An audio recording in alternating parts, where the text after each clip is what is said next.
14,000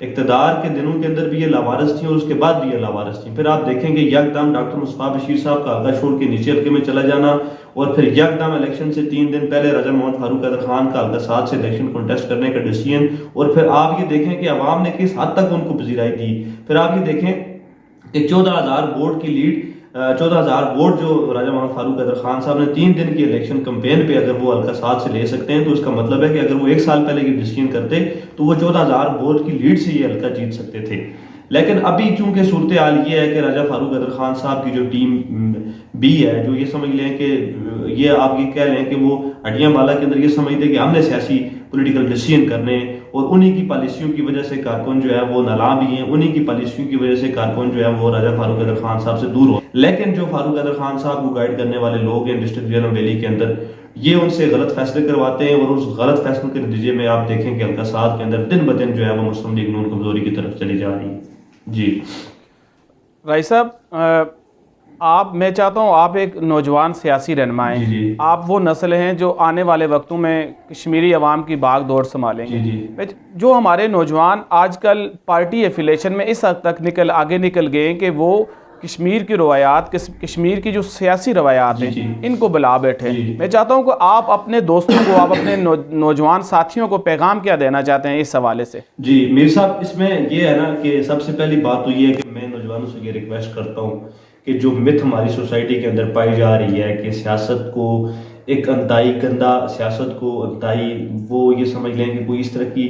منع جو چیز نہیں ہوتی, مانے جو چیز ہوتی ہے اس کو بنا کے پیش کیا جا رہا ہوگا. میں یہ سمجھتا ہوں کہ جب تک باشعور اور پڑھے لکھے نوجوان اس سسٹم کو چینج کرنے کے لیے میدان میں نہیں آئیں گے, سیاست میں نہیں آئیں گے, آپ یقین کریں کہ یہ معاشرہ دن بدن, اور یہ ہمارا ملک جو ہے وہ دن بدن, ابھی آپ دیکھ رہے ہیں اس طرح ہم کرائسس میں جا رہے ہیں, اس کرائسس میں جانے کی سب سے بڑی وجہ یہی ہے کہ علم لوگ, دانشور لوگ,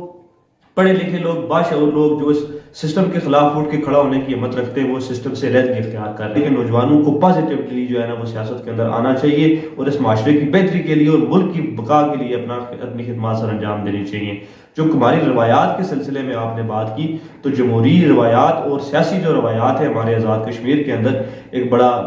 منصفانہ اور بڑا دوستانہ ایک جو ہے نا وہ سیاسی جماعتوں کے اندر رواداری ہے. تو اس تعلق کو برقرار رکھتے ہوئے, چونکہ سوشل میڈیا کا دور ہے, عدم برداشت ہے ہر انسان کے اندر, تو میں یہ سمجھتا ہوں کہ نوجوانوں کو, جب پڑھے لکھے نوجوان اور باشعور نوجوان سیاست کا ایسا بنیں گے تو اس سے یہ چینج آئے گا معاشرے کے اندر کہ یہ سیاسی رواداری جو ہے, جو سیاسی اقدار ہیں, جو پولیٹیکل جو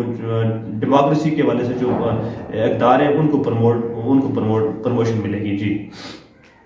رائس صاحب, پارٹی نے آپ پہ بڑا اعتماد کیا, بلدیاتی انتخابات میں بھی آپ کو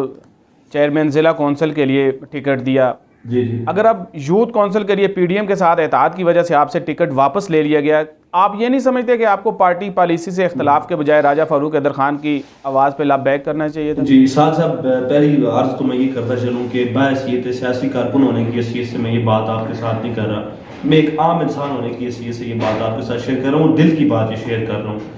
میں نے اور میرے خاندان نے راجہ محمد فاروق حیدر خان صاحب کے لیے اتنی قربانیاں دی ہیں کہ اگر آپ ان کی فہرست بنانا شروع کریں, مرتب کرنا شروع کریں, تو آپ کو ایک اچھا خاصا وقت لگ سکتا ہے. اس کے بعد, اس سے پہلے بھی اقتدار کے دوران بھی ہم نے ہمیشہ قربانیاں دی. مجھے اکثر فاروق صاحب نے کہا کہ بیٹا یہاں آپ نے قربانی دینی ہے, تو میں نے وہ قربانی دی. اب ریسنٹلی جا کے یہ معاملہ, اب یہ اگر دیکھیں گے ٹکٹ کا اگر مسئلہ ہوتا تو شاید میں جماعت کو اس کے ساتھ جو ان کا فیصلہ تھا میں ان کو ساتھ تسلیم کر لیتا. بیسیکلی یہ ٹکٹ کا ایشو نہیں تھا, یہ سمجھے کہ ہماری ایگزسٹنس کو چیلنج کیا جا رہا تھا.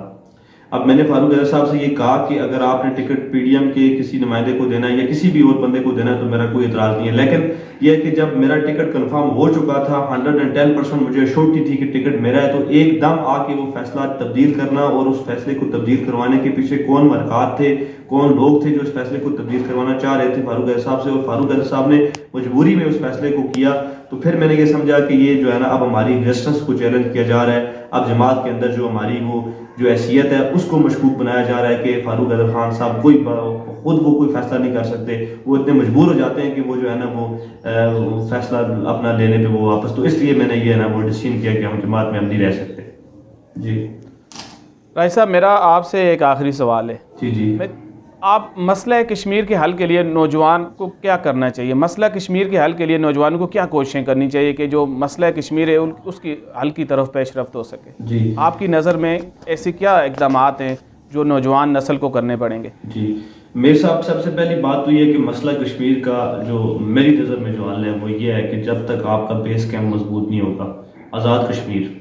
سب سے بڑی مین کڑی یہ ہے کہ آپ نے آزاد کشمیر کے نوجوانوں نے اپنا بیس کیمپ مضبوط کرنا ہے، آپ نے ترقی کی طرف جانا ہے، آپ نے انٹرنیشنل جو سرکمسٹانسز ہیں ان کو انڈرسٹینڈ کرنا ہے، اور آپ نے بیرونی دنیا تک اپنا مقدمہ خود لڑنا ہے۔ جو فاروق حیدر خان صاحب کا نیریٹو ہے اور جو انہوں نے نظریہ دیا تھا، میں یہ سمجھتا ہوں کہ میں اس نظریے کی تائید کرتا ہوں اور مکمل تائید کرتا ہوں کہ مسئلہ کشمیر اس وقت تک ہی مسئلہ رہے گا جب تک ہم خود اپنے وکیل خود نہیں بنیں گے۔ جی بہت بہت شکریہ راجہ محمد وقاص خان صاحب، جی بہت شکریہ آپ کے ٹائم کا بہت بہت شکریہ۔ ناظرین، ہم کوشش کرتے رہیں گے اس پلیٹ فارم سے کہ ایک آزاد کشمیر کے ایسے ٹیلنٹڈ نوجوانوں کو سامنے لے کے آئیں جو مسئلہ کشمیر کے حوالے سے اور ہمارے جو سیاسی معاملات ہیں ان کے حوالے سے، جو ہماری روایات ہیں ان کے حوالے سے، ان کے کیا جذبات ہیں، کیا احساسات ہیں، وہ آپ لوگوں تک پہنچانے کی ہم کوشش کرتے رہیں گے۔ تو انشاءاللہ اگلی نشست میں کسی اور ٹیلنٹڈ نوجوان سے ملاقات کروائیں گے آپ کی۔ تب تک اجازت دیجیے، اللہ نگہبان۔